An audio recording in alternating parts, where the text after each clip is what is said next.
either talk too much or don't talk at all. Yes, sir. You either do 50 things at the same time or you do nothing. Yep. Attention deficit hyperactivity disorder. Perhaps you have it. Or perhaps influencers have got you thinking you might have it. Diagnosis rates are on the up in children and in adults, and it's shaking up the world of work. Hello, hi, how are you? Bahar was working as an IT executive at Capgemini, a global consulting firm. She has ADHD.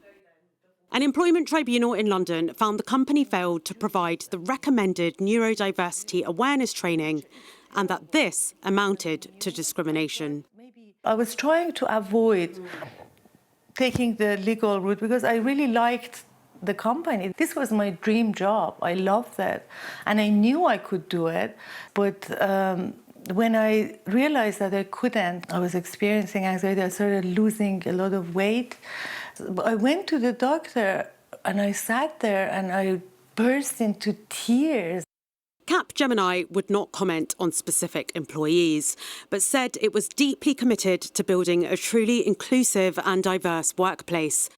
We continuously strengthen our culture of inclusion through employee networks, training and open dialogue.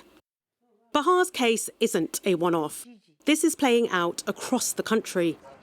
Official data analysed by Sky News shows the number of people in work with disabilities or long-term health conditions has risen by 21% since the pandemic. That includes a 35% jump in workers with learning difficulties and mental conditions. For businesses, this is a tricky one because neurodivergence sits on a spectrum. People will need different levels of support, and not every diagnosis of ADHD will count as a disability. So meeting the needs of workers, the requirements of the law, and balancing that against the costs of running a business, it can be a difficult equation to get right. And employment lawyers like Elizabeth are seeing it all play out. She's responding to an explosion in inquiries.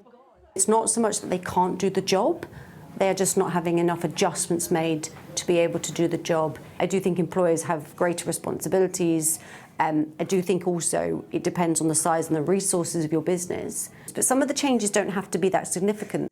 But not all of her cases are clear-cut.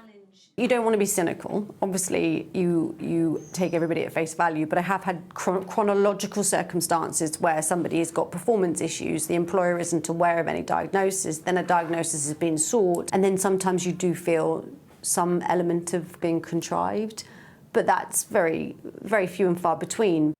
And as Bahar's case has shown, if businesses don't get it right, legal consequences could follow. Gurpreet Narwan, Sky News.